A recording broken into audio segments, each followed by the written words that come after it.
और सबसे पहले आपको ग्रेटर हैदराबाद की तस्वीरें दिखाते हैं, जहां पर ओवैसी के गढ़ में मुख्यमंत्री योगी आदित्यनाथ रोड शो कर रहे हैं। और उस रोड शो को देखने के लिए लोग किस तरह से छत पर खड़े हुए हैं, बाजारों में भीड़ है, वो आप देख सकते हैं। और हैदराबाद में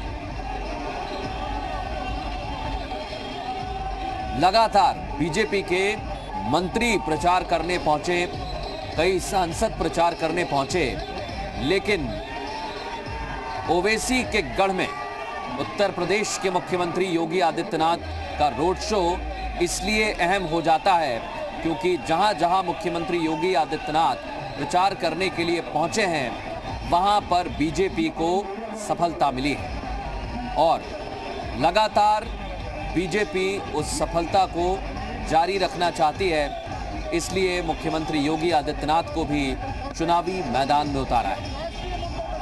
रोड शो में बीजेपी के कार्यकर्ता, हैदराबाद इकाई के कार्यकर्ता बड़ी संख्या में उपस्थित हैं, हाथों में बीजेपी का झंडा लिए और योगी योगी के नारों के साथ ये रोड शो आगे बढ़ रहा है। हैदराबाद का निगम चुनाव क्यों अहम है, ये भी आप जान लीजिए। यहां से कई पार्टियां मैदान में उतरी हुई हैं और जीत की कोशिश कर रही हैं। 82 लाख की आबादी लगभग यहां की है और 5,500 करोड़ का ये नगर निगम है। विकास कार्यों की बात करें तो लंबे समय से यहां पर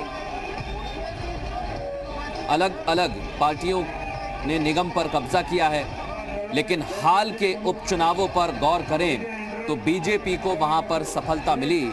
इसलिए बीजेपी के हौसले बुलंद हैं और बीजेपी चाहती है कि जब सिटिंग सरकार के सामने उन्होंने उपचुनाव लड़ा और उनके मुंह से जीत छीनी और उस सीट पर कब्जा जमाया, तो फिर उपचुनाव के बाद निगम चुनावों में भी पार्टी को जीत मिलेगी। और इसलिए उत्तर प्रदेश के मुख्यमंत्री योगी आदित्यनाथ का नाम पार्टी के लिए क्या काम करेगा, ये सबसे बड़ा और अहम सवाल है। क्योंकि अभी अगर आप देखें तो बिहार चुनाव में भी मुख्यमंत्री योगी आदित्यनाथ ने सभा की और लगभग 1.5 दर्जन जगह पर उन्होंने सफलता प्राप्त की। कई सारी ऐसी सीट थी जहां पर मुख्यमंत्री योगी आदित्यनाथ के पहुंचने के बाद हवा में तब्दीली आई और वहां पर बीजेपी को जीत मिली और बीजेपी चाहती है कि उसी को जारी रखा जाए। जो जीत योगी आदित्यनाथ के पहुंचने से बीजेपी को मिलती है, जो हवा बनती है, उसका फायदा क्या हैदराबाद में योगी की हुंकार से मिलेगा?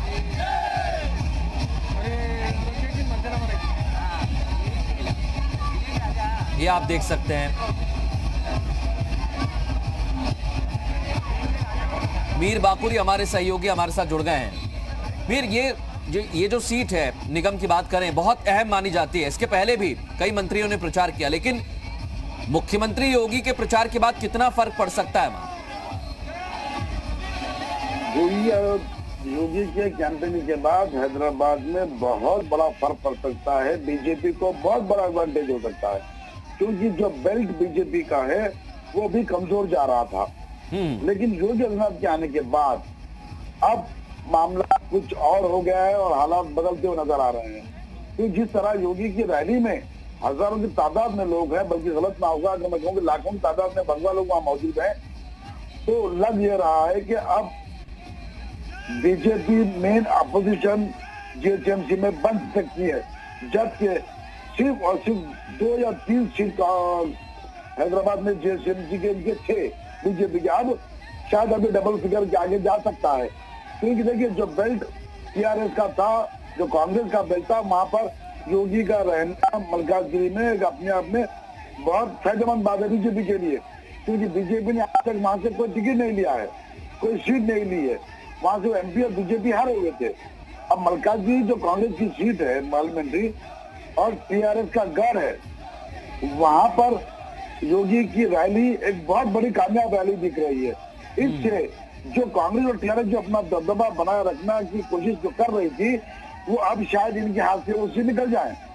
और वहां के बाद जो छिड़ा जाएगी असद ओवैसी के जो पार्लियामेंट्री हल्का है शाली बंदा, जो चांदा के बिल्कुल करीब में है, वहां पर अब इनकी रैली होगी। तो अतराफ के जो सीट्स हैं बीजेपी के, बहुत ज्यादा सीट्स है कांग्रेस जहाँ पर बीजेपी के निकल सकते थे, जो 1000-2000 सीट से लास्ट टाइम हारे हुए थे, वो अब जीत सकते हैं। तो ये ऐलान है कि बीजेपी अब डबल फिगर आराम से क्रॉस कर सकती है और मेन अपोजिशन बन सकती है जीजेएमसी में। अब एमआईएम मेन अपोजिशन है टीआरएस की जीजेएमसी में, लेकिन अब लगता है कि बीजेपी इस वक्त मेन अपोजिशन में रह सकती है। लेकिन बीजेपी का ये मानना है कि वो अपना मेयर बना रहे हैं। कल अमित शाह का भी दौरा होगा, उससे और पत्ते साफ हो जाएंगे कि ऊंट किस तरफ किस करवट बैठेगा। ठीक मीर, एक और सवाल है मेरा, क्योंकि मुख्यमंत्री योगी आदित्यनाथ अगर वहां पर रोड शो कर रहे हैं तो हमें मुद्दों पर भी गौर करना चाहिए, क्योंकि तेजस्वी सूर्या अभी हाल ही में चुनाव प्रचार के लिए जब वहां पर पहुंचे तो उन्होंने एक बात कही और कहा कि हैदराबाद ओवैसी बंधुओं ने हैदराबाद के विकास में सिर्फ रोहिंग्या मुसलमानों को ही प्रवेश दिया है, विकास यहां पर नहीं पहुंचा है, सिर्फ रोहिंग्या मुसलमान पहुंचे हैं। अगर इस तरीके के मुद्दे भी निगम चुनाव में हैं तो योगी का फैक्टर बहुत काम आ सकता है बीजेपी के लिए।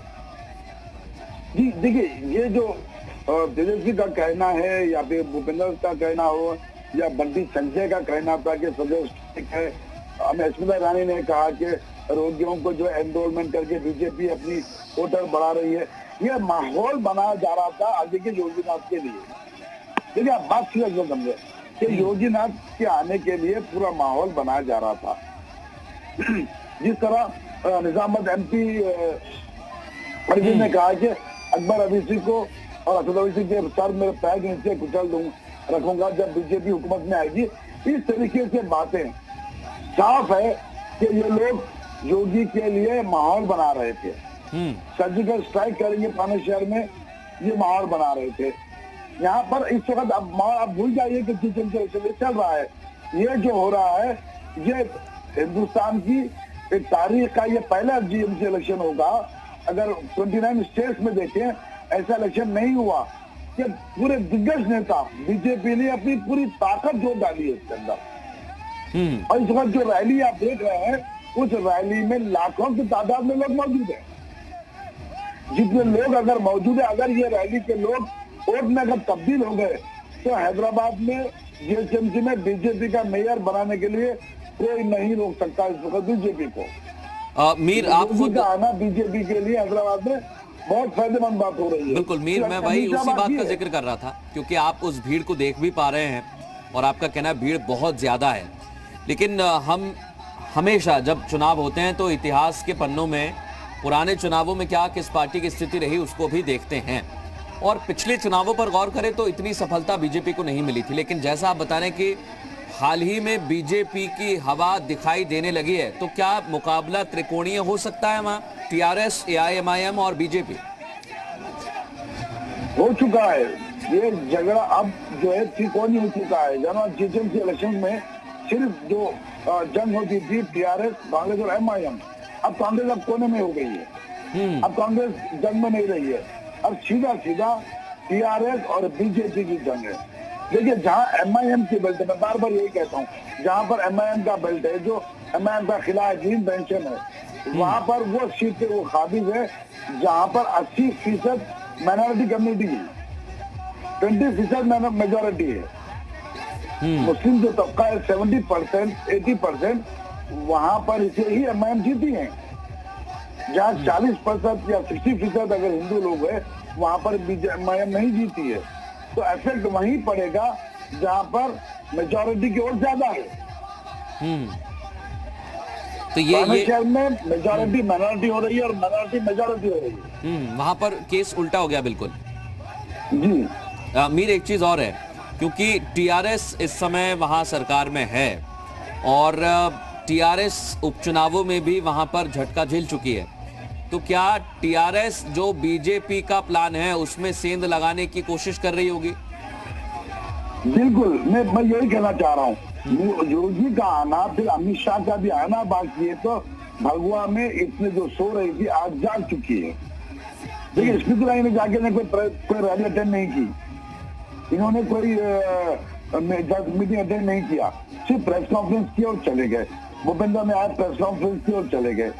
लेकिन तेजस्वी का आना, नड्डा का जो रैली, बिल्कुल अगर आप याद है तो जो जेपी नड्डा का जो रैली था, नड्डा का बीजेपी नेशनल प्रेसिडेंट का, उनकी जो रैली थी उससे ज्यादा लोग इसमें, और ये वो बेल्ट कैप्चर कर रहे हैं, वहां पर रैली कर रहे हैं जहां पर सिर्फ और सिर्फ टीआरएस घर बना के बैठी हुई थी, अपना कांग्रेस अपना घर बना के बैठी हुई थी। ये वहां पर डैमेज हो रहा है। एमआईएम के लिए इसमें डैमेज इसलिए नहीं हो सकता क्योंकि अभी आज तो वो जाएंगे, योगी आदित्यनाथ वहां पर जाएंगे जहां पर उसके करीब अकबरुद्दीन ओवैसी एमआईएम के फ्लोर लीडर ने बड़े पैमाने पर जलसा किया था। तो वहां पर उन्होंने चैलेंज किया था, अकबर असद ओवैसी ने भी चैलेंज किया था कि अगर कोई बड़ा दिग्गज नेता अगर हैदराबाद से पार्लियामेंट लड़ना चाह रहा तो मैं चैलेंज करता हूं, आओ यहाँ से इलेक्शन लड़ो। मीर बाकुरी, आप मेरे साथ बने रहिए। इस समय बीजेपी के प्रवक्ता शलभमणि त्रिपाठी हमारे साथ जुड़ चुके हैं। शलभमणि जी, ये बहुत अहम हो जाता है क्योंकि बिहार चुनाव में आपने मुख्यमंत्री योगी आदित्यनाथ को पार्टी नेतृत्व ने चुनाव मैदान में उतारा, वहां पर सफलता मिली, तो क्या वैसी सफलता की उम्मीद हैदराबाद में भी कर रहे हैं आप? देखिए निश्चित तौर पर हैदराबाद में आप जिस तरह का उत्साह देख सकते हैं, जिस तरह का जन सैलाब आप देख सकते हैं, जिस तरह से जो हमारे कार्यकर्ता हैं उनके अंदर जो जज्बा है आप देख सकते हैं, उससे बहुत स्पष्ट है कि हैदराबाद में तमाम ऐसे लोग जो राष्ट्र को लेकर जिनकी भाषा कुछ और होती है, समाज को लेकर जिनकी भाषा कुछ और होती है, जिनके विचार अलग हैं, अब उनके दिन लगने वाले हैं। आज माननीय योगी आदित्यनाथ जी वहां पर रोड शो कर रहे हैं। आपको पता है कि हमारे गृह मंत्री अमित शाह जी का भी रोड शो है, हमारे राष्ट्रीय अध्यक्ष जेपी नड्डा जी का भी रोड शो है। एक बहुत शानदार फिजा भारतीय जनता पार्टी के पक्ष में बन रही है वहां पर, और ये उन लोगों के लिए संकेत है, उनके बुरे दिन आने वाले हैं, उनके खराब दिन आने वाले हैं, जिनके लिए राष्ट्र सर्वोपरि नहीं है। हमारे लिए राष्ट्र हमेशा से सर्वोपरि रहा है। हमारे लिए देश की जो सांस्कृतिक धरोहर है वो हमारे लिए सर्वोपरि रही है, और आज योगी आदित्यनाथ जी वहां पर यही संदेश लेकर पहुंचे हैं। आज हैदराबाद में आप देख सकते हैं कि किस तरह का नजारा आपको देखने को मिल रहा है, जिस तरह कार्यकर्ताओं में उत्साह है, लोगों में जिस तरह उनको एक झलक देखने की जो एक ललक है, ये अपने आप में बहुत शुभ संकेत है भारतीय जनता पार्टी के लिए, एक बहुत ही शानदार संकेत है भारतीय जनता पार्टी के लिए, और इस चुनाव में एक बहुत बड़ी सफलता भारतीय जनता पार्टी को मिलने जा रही है। शलभमणि जी, क्योंकि आपने भी बहुत सारे निगम चुनाव देखे होंगे, निगम चुनाव में मुद्दे तो स्थानीय रहते हैं, लेकिन ग्रेटर हैदराबाद में ऐसा नहीं है। वहां पर राष्ट्रीय मुद्दों का भी उतना ही बोलबाला है, चाहे मसला रोहिंग्या मुसलमानों का हो, और बीजेपी ने इस मुद्दे को लेकर बहुत ज्यादा फोकस किया है और वो जनता के बीच में भी इस मुद्दे को लेकर पहुंची है। देखिए मैंने कहा ना कि भारतीय जनता पार्टी राष्ट्रीय मुद्दों को लेकर जो भी मुद्दे, जो भी विषय देश के लिए जरूरी है, जो भी विषय देश के 130 करोड़ लोगों की हिफाजत के लिए जरूरी है, जो भी विषय देश की एकता अखंडता के लिए जरूरी है, उन मुद्दों को लेकर भारतीय जनता पार्टी ने कभी कोई वोट बैंक की राजनीति नहीं की, मुद्दों की राजनीति की, विषयों की राजनीति की। और यही वजह है कि आज देश के सामने तमाम सारे जो विपक्षी दल है उनका चेहरा बेनकाब हो चुका है, चाहे वो रोहिंग्या का विषय रहा हो, चाहे वो सीए के दौरान एक जिस तरह का पूरे प्रदेश में उपद्रव फैलाने का प्रयास किया गया, चाहे वो तमाम सारे जो पाकिस्तान को लेकर विषय रहा हो, सर्जिकल स्ट्राइक को लेकर विषय रहा हो, इन तमाम सारे विषयों को लेकर विपक्ष का चेहरा हर बार बेनकाब हुआ। 370 को लेकर, धारा 370 को लेकर आपने देखा होगा पिछले दिनों इस देश की जो सबसे पुरानी पार्टी है कांग्रेस पार्टी ने जिस तरह से चुपचाप एक बैठक की, गुप्तकार बैठक की, तो देश को पीछे रख के अपनी राजनीतिक इच्छा को, राजनीतिक महत्वाकांक्षा को और अपनी व्यक्तिगत स्वार्थ को आगे रख के विपक्ष ने जिस तरह राजनीति की है, अब उनके बेनकाब होने का वक्त आ चुका है। पूरे देश के तमाम हिस्सों से विपक्ष की राजनीति खत्म हो चुकी है, और हैदराबाद इस बात का सबसे बड़ा प्रमाण बनेगा, सबसे बड़ा उदाहरण बनेगा। लोग देखेंगे कि कैसे हैदराबाद में भी भारतीय जनता पार्टी अपना परचम लहराती है, आपको चौतरफा भगवा ही भगवा नजर आएगा। एक चीज और है शलभमणि जी, क्योंकि इस सीट की बात करें तो यहाँ पर बीजेपी को पहले उतनी सफलता नहीं मिली है। क्या यही एक बड़ा कारण है कि यहाँ पर केंद्रीय स्तर के नेता, मंत्री, मुख्यमंत्री प्रचार के लिए पहुंच रहे हैं? बीजेपी को एक उम्मीद की किरण यहाँ से नजर आ रही है। शलभमणि जी, एक बार दोबारा पूछेंगे आपकी आवाज। मैं यह पूछ रहा था शलभ मणि जी कि यहां से आपको उस प्रकार की सफलता पहले नहीं मिली है, इसलिए केंद्रीय मंत्री मुख्यमंत्री को आपने मैदान में उतारा ताकि वहां पर आप सेंध लगा सकें टीआरएस और एआईएमआईएम के गढ़ में। देखिए, दो बातें हैं। मैंने कहा कि हमारे लिए चुनाव जीतना, चुनाव में विजय हासिल करना, ये सेकेंडरी इशू है। प्राइमरी इशू ये है कि देश की जनता को, देश के 130 करोड़ लोगों को ये जानने का अधिकार है कि देश में क्या हो रहा है, देश में किस तरह की साजिश चल रही है, देश में उनके लिए कौन से मुद्दे जरूरी हैं। आज वहां पे स्थानीय मुद्दे जरूरी है या देश में एक तरह का संकट तमाम ऐसे दल खड़ा कर रहे हैं जो धारा 370 के पक्ष में खड़े हैं, जो रोहिंग्या जैसे लोगों के पक्ष में खड़े हैं, जो तमाम विषयों पर उनकी भाषा, विपक्ष की भाषा और पाकिस्तान जैसे जो प्रधानमंत्री, उनके पाकिस्तान के प्रधानमंत्री की भाषा एक होती है। ये सारे वो विषय हैं जो देश की जनता को जानना जरूरी है। और आप जैसा कि आप देख रहे हैं कि बहुत से मुद्दों को लेकर लोग उस पर आगे आने लगे हैं। हैदराबाद का जो पूरा चुनाव है वो हमारे लिए सिर्फ चुनाव नहीं है, बल्कि एक सैद्धांतिक तौर पर भी हमारी एक लड़ाई है। हमारे कार्यकर्ता उस लड़ाई को बहुत मजबूती से लड़ रहे थे। हमारे कार्यकर्ताओं ने वहां पर अपना जज्बा दिखाया था और अब जरूरत थी कि नेतृत्व की तरफ से भी वहां पर जाकर उनको संबल दिया जाए, उनको ताकत दी जाए, उनको ऊर्जा दी जाए। और इसलिए आपने देखा है कि रोड शो वहां पे शुरू हुआ। उसके जो तस्वीरें आ रही हैं आप लोगों के द्वारा, वो तस्वीरें अपने आप में दिखाती हैं कि कितना उत्साह। एक छोटा सवाल मैं उत्तर प्रदेश के लिहाज से करना चाहता हूं शलभ मणि जी, क्योंकि अखिलेश यादव कहते हैं कि योगी जी गए तो हैं वहां पर, लेकिन उनकी भाषा समझ नहीं आएगी हैदराबाद में। देखिए, अब अखिलेश जी के पास कहने के अलावा कुछ हो भी नहीं सकता। एक बहुत ही मोहल्ले की पार्टी बन के रह गए हैं, एक मोहल्ले कॉलोनी की पार्टी बनकर रह गए हैं। तो ऐसे में उनको ये बात, तो मुझे लगता है कैसे भी किसी भी विपक्ष के, अगर कोई नकारात्मक विपक्ष है तो उसको ये बात बर्दाश्त भी नहीं होगी कि उनके प्रदेश के जो मुखिया हैं वो जाकर हैदराबाद में रोड शो कर रहे हैं। और खासतौर पर ऐसी पार्टी को तो बिल्कुल बर्दाश्त नहीं होगी जो कि मोहल्ले की पार्टी बनकर रह रही है। बहुत शुक्रिया शलभ मणि त्रिपाठी जी हमसे बात करने के लिए। तो बीजेपी चुनाव के लिहाज से मैदान में नहीं उतरी है। बीजेपी का कहना है कि हमारे लिए राष्ट्र सर्वोपरि है और हम हर जगह पर उस विचार के साथ मैदान में उतरे हुए हैं। जो जनता हमारे विचारों से जुड़ रही है उसके लिए वो लगातार धन्यवाद भी जताते हैं और कहते हैं कि हम इलाका अलग अलग हो सकता है, मुद्दे अलग अलग हो सकते हैं, लेकिन हम उसी लक्ष्य के साथ आगे बढ़ रहे हैं कि हर एक व्यक्ति तक विकास पहुंचना चाहिए। और इसलिए चाहे मुद्दे राष्ट्रीय हो या फिर स्थानीय, बीजेपी हर मुद्दे को हर चुनाव में इस्तेमाल कर रही है। और उसी की एक तस्वीर हमें हैदराबाद से देखने को मिल रही है, वो तस्वीर हम आप तक भी पहुंचा रहे हैं। भगवामय ये हैदराबाद की नगरी बीजेपी ने करने की कोशिश की है और बीजेपी का कहना है कि ओवैसी का गढ़ हो या किसी और पार्टी का गढ़, हम पूरी क्षमता के साथ मैदान में उतरे हैं।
ये तस्वीरें आप देख सकते हैं मुख्यमंत्री योगी आदित्यनाथ का रोड शो धीरे धीरे आगे बढ़ता हुआ। और इस रोड शो के बाद मुकाबला तो त्रिकोणीय हुआ ही है, लेकिन बीजेपी ने अपनी मौजूदगी मजबूती के साथ वहां पर दर्ज करा दी है। वहां के चुनाव में अगर बीजेपी को सफलता मिलती है तो ये बीजेपी के लिए काफी अहम होगा। बीजेपी क्योंकि पूरी ताकत के साथ मैदान में उतरी हुई है और बीजेपी का यही कहना है कि वो जो लगातार पार्टियां अपनी बातें कहती रही हैं हैदराबाद में, चाहे वो टीआरएस हो या एआईएमआईएम हो, उनको बताना चाहती हैं कि हर एक मुद्दा जनता के लिए उतना ही महत्वपूर्ण है। इसलिए बीजेपी हर एक मुद्दे के साथ चुनावी मैदान में उतरी हुई है और हर एक मुद्दे को लेकर वो जनता के बीच में पहुंच रही है ताकि उसे हैदराबाद के निकाय चुनाव में सफलता मिले।